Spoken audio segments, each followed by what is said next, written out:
அதிகமான நேரம் காத்து கொண்டிருப்பது தமிழக மக்கள் தான்.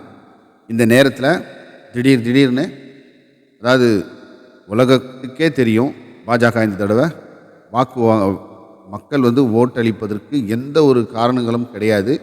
மக்கள் மோடிக்கு பிஜேபிக்கு வாக்களிக்கவே மாட்டார்கள் என்பது உலகமறிந்த விஷயமாக இருந்தது. இந்த நேரத்தில் பல சூழ்ச்சியான வேலைகள் பாஜக செய்திருக்கிறார்கள். அதை நினைக்கும் பொழுது தான் உள்ளம் பதறுகிறது. அதாவது இவங்களுக்கு வேண்டியப்பட்ட இராணுவ அதிகாரியை ஒரு மாதத்திற்கு அவருடைய பதவி காலத்தை எக்ஸ்டெண்ட் பண்ணியிருக்காங்க. இது எப்படின்னு சொன்னால், தோல்வியை அடைந்தாலும் ஆட்சியை காங்கிரஸிடம் ஒப்படைக்காமல் ஒரு மிசா மாதிரி, இந்திரா காந்தி பீரியடில் மிசா போட்டாங்க பார்த்தீங்களா, அந்த மாதிரியான ஒரு சூழ்ச்சி செய்வதற்கு தயாராக இருக்கிறார்களா என்பது ஒரு சந்தேகம். இரண்டாவது, திடீர்னு பிரசாந்த் கிஷோர்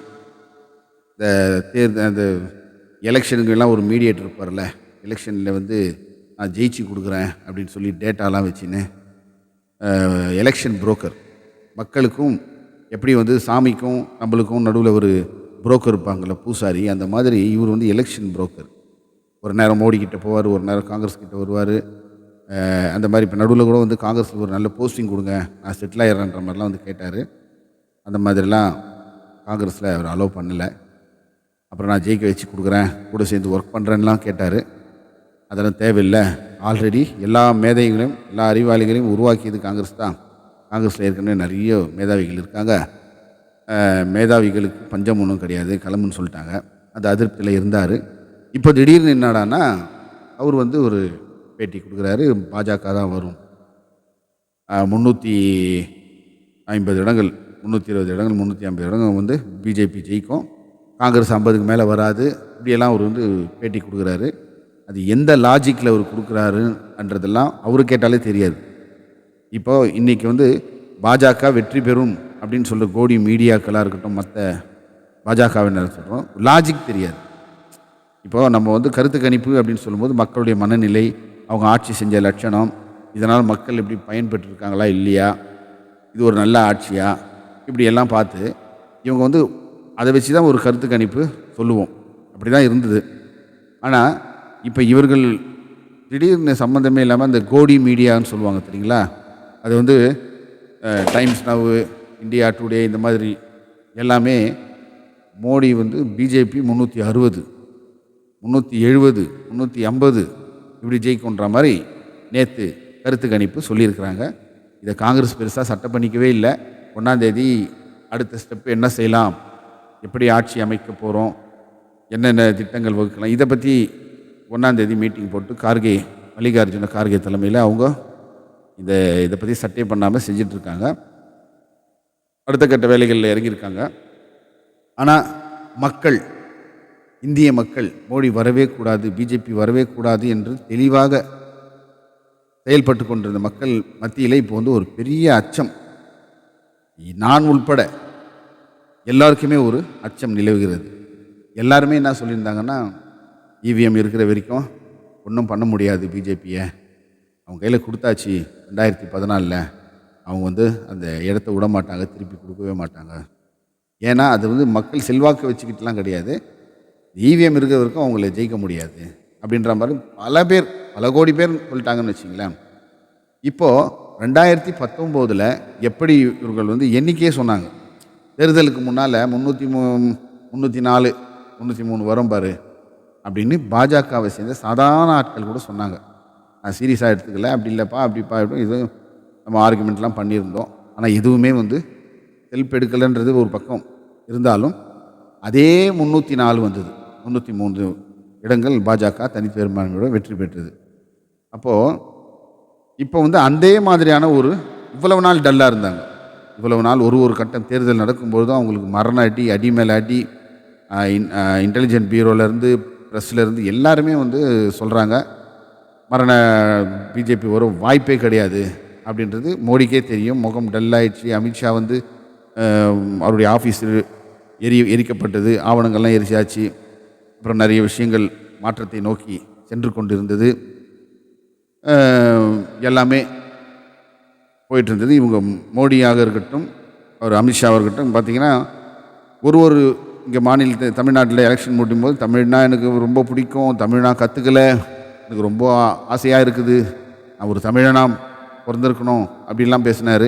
தமிழ் மேலே இவருக்கு அப்படியே பற்று இருக்கிற மாதிரி பேசினார். இப்போ ஒரிசாவில் போய் என்ன பேசுகிறாரு, அது எப்படி ஒரு தமிழன் ஆளலாம், அமித்ஷா சொல்கிறாரு, உங்களை ஒரு தமிழன் போய் ஒரு தமிழன் உங்களை ஆளலாமா அப்படின்னு சொல்லி அங்கே பிரச்சாரம் பண்ணுறாரு.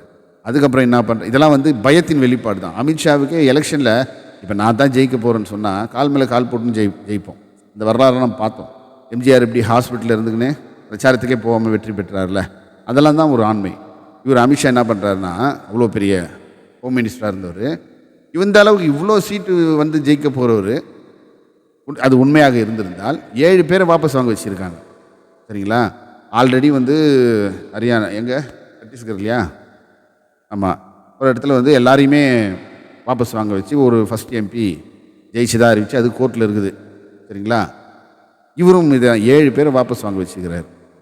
அப்போது அந்த 7 பேரும் 7 பேர்கிட்ட போய் அவங்கள எல்லாரையும் ஆஃப் பண்ணி தான் இவர் நின்று ஜெயிக்கணும் அப்படின்னு சொன்னால் இவருடைய லட்சணம் தொகுதியில் எப்படி இருக்கு பாருங்க. அந்த மாதிரி பயத்தோடு உலா வந்து கொண்டிருந்தவர்கள், காரியகர்த்தாவாக இருக்கக்கூடிய மோடியும் அமித்ஷாவும் முகத்தில் டல் அடிக்குது. சரிங்களா? இன்னும் கூட வந்து போய் தியானம் அது இதுன்னு சொல்லி உட்காந்துன்னு முகத்தில் மரண பயம் பீதி தெரியுது. நல்லா பாருங்கள். இப்போ கூட நீங்கள் அமித்ஷா இன்றைக்கி இதெல்லாம் கலந்துக்கினாருன்னா டிவியில் காட்டுவாங்கள்ல, அதெல்லாம் நல்லா பாருங்கள், மரண பீதி இருக்கும் முகத்தில். மோடிக்கும் அந்த மாதிரி தான் தொங்கி போயிருக்கு. ஆனால் இந்த கோடி மீடியாக்கள் ஒரு இந்த மாதிரி எல்லாருமே ஒரே மாதிரி சொல்கிறாங்க. 360 380 380 என்னப்பா இது, மக்களுக்கு அவருக்கு என்ன அப்படி என்ன செஞ்சுருக்காரு 380 360ன்னு சொல்கிறதுக்கு எல்லாருமே. ஏன்னா இதெல்லாம் வந்து எல்லாமே செட்டிங் மீடியா. இவங்க என்றைக்குனா ராகுல் காந்தி நடைப்பயணத்தை காமிச்சாங்களா? இவங்க என்றைக்குனா வந்து நீங்கள் ராகுல் காந்தி நியூஸையோ சோனியா காந்தி நியூஸையோ காங்கிரஸ் நியூஸையோ மீடியாவில் டிவியில் பார்த்துருக்கீங்களா? எதுவுமே காட்டாதவங்க, மோடியோட இன்ஸ்ட்ரக்ஷன் என்னவோ அதை கேட்டு மட்டும் செயல்படக்கூடியவர்கள். ஆனால் அவங்களுக்கு இன்றைக்கி இன்ஸ்ட்ரக்ஷன் வந்து 320க்கு மேலே சொல்லுங்க அப்படின்ற மாதிரி ஒரு இன்ஸ்ட்ரக்ஷன் வந்திருக்குது. ஒரே நேரத்தில் எல்லாரும் சொல்லியிருக்கிறாங்க. இதில் என்னன்னா, தமிழ்நாட்டில் இவங்க தான் செகண்டாம் பிஜேபி, ஏடிஎம்கே கிடையாது. அதாவது பட்டி தொட்டியெல்லாம் 45% வாக்கு வங்கிகளை வைத்து கொண்டு இருந்த அதிமுக பட்டி தொட்டியெல்லாம் தேர்தல் பூத்துகளை அமைச்சு தமிழ்நாடு ஃபுல்லாக ஒரு அமைப்பு இருக்குதுன்னு சொன்னால் அது திமுக அதிமுக கிட்ட தான் இருக்கும். அந்த கட்சியை வந்து ஒன்று கூட வராதான், பின்னால் போயிடுமா, பிஜேபிக்கு அடுத்ததாக போயிடுமா வாக்கு விதத்தில். இவங்க தான் வந்து செகண்ட் பிளேஸ் தான். அந்த மாதிரி கோடி மீடியாக்கள்லாம் சொல்லியிருக்கிறாங்க. சாத்தியமே இல்லாத விஷயங்களை சொல்லியிருக்கிறாங்க. கருத்து கணிப்புன்னு பார்த்தீங்கன்னா கம்மியில் கம்மி காங்கிரஸ் தனித்து 150 இடத்துக்கு மேலே ஜெயிச்சு 340 320 இடங்களில் காங்கிரஸ் வெற்றி பெற்று, இதுதான் ஒரிஜினல் ரிசல்ட்டு. ஆனால் 4ஆம் தேதி என்ன நடக்கப் போகிறதுன்னு தெரியல. இன்னைக்கு நேற்றுலேருந்து ஒரே பாஜகவினர் முகத்துலலாம் ரொம்ப ஆணவமும் மகிழ்ச்சியும், அதாவது இது வெறுப்பேற்றுவாங்கல்ல, அந்த மாதிரியான ஒரு தோரணையில் எங்கள்லாம் ஒன்றும் பண்ண முடியாது, இவிஎம் எங்கள் கையில் இருக்குது. அதுக்கேற்ற மாதிரி சுப்ரீம் கோர்ட் வரைக்கும் போனால் கூட அவங்களுக்கு சாதகமாக தான் வழக்குகள்லாம் ஒரு விவிபேடு அது எண்ணணும் அப்படியெல்லாம் போட்டோம். அந்த வழக்கம் ஒன்றும் செல்லுபடி ஆகலை. இப்போது ஒரு லாரி ஃபுல்லாக இவிஎம் மிஷின் எடுத்துகிட்டு போகிறாங்க. அதையெல்லாம் வச்சு கபில் சிபில் அவர்கள் கூட ஒரு நெருக்கடியெல்லாம் கொடுத்தாங்க. எல்லாமே ஒரு செட்டிங் மாதிரியாக இருக்குதா, ஒன்றும் புரியல. 4ஆம் தேதி என்ன நடக்கும் என்று பொறுத்திருந்து தான் பார்க்க வேண்டும். ஆனால் மக்களுடைய தீர்ப்பு அமோக வெற்றி, இந்தியா கூட்டணி அமோக வெற்றி. ராகுல் காந்தி பிரதமர் ஆவதற்கான எல்லா மாநிலத்தில் இருந்தும் அவரை வந்து வரவேற்றிருக்காங்க. அவர் கையில் தான் நாட்டை ஒப்படைக்கணும்னு எல்லோரும் விரும்பியிருக்கிறோம்.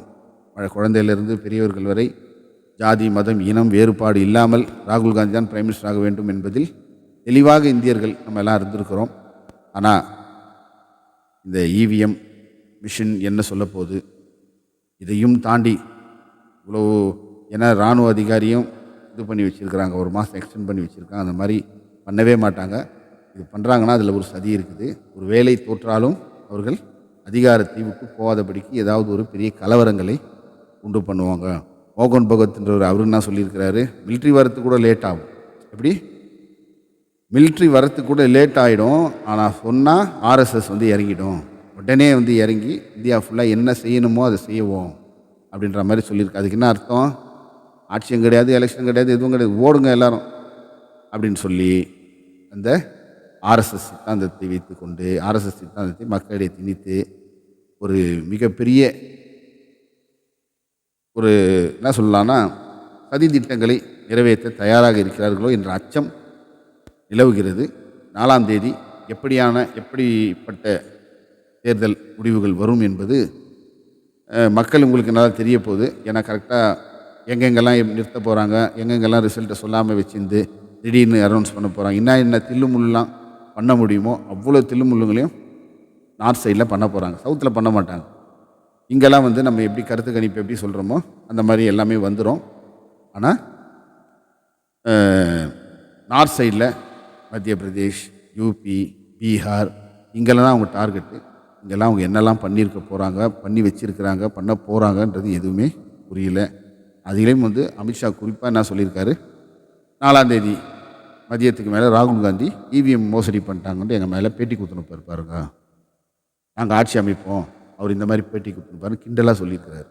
சரிங்களா? இதெல்லாம் வைத்து பார்க்கும்போது யாராக இருந்தாலும் ஒரு அச்சம் நிலவத்தான் செய்கிறது.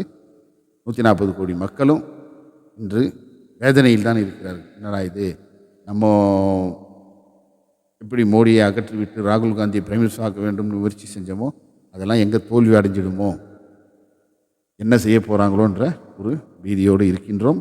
எல்லோருமே தான் பொறுத்திருந்து பார்ப்போம். தர்மத்தின் வாழ்தண்ணி சூதுக்கவும் இறுதியில் தர்மமே வெல்லும் என்ற குரலுக்கேற்ற இதுதான் நாம் மக்கள் எல்லாருமே இப்போ வந்து நம்பி இருக்கிறது அந்த கடவுளை தான்.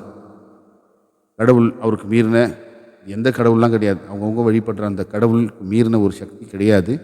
அந்த அங்கே நினச்சா மட்டும்தான் எது வேணாலும் நடக்கும். நமக்கு 1000 பலம் இருந்தாலும் அந்த கடவுள் வந்து நினைத்தால் மட்டும்தான் சின்ன துரும்ப கூட நம்மளால் தூக்க முடியும், இல்லைன்னா ஒன்றுமே பண்ண முடியாது அப்படின்ற விஷயத்த திரும்பவும் சொல்லிக்கிறேன்.